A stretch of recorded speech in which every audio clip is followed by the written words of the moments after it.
Hi, welcome back to a new episode on this channel.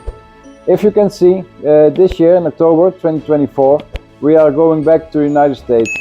Last year we went to Orlando in Florida, and this year we are going to California, Los Angeles. We will visit the Disneyland Resort and Universal Studios, and of course we will make a visit to Hollywood, to Las Vegas. We want to drive. I saw it was a 4 or 5 hour drive from Los Angeles to Las Vegas, and when we are there we want to see it also.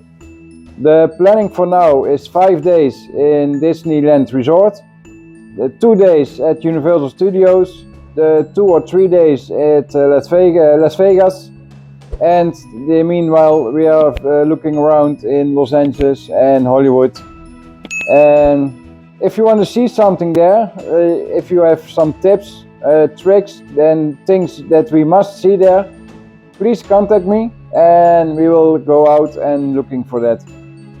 So the new vlogs from this holiday are coming in mid of October, and I hope you see you there. If you want to don't miss out anything, please subscribe and put post notifications on, and you will see everything that we do there.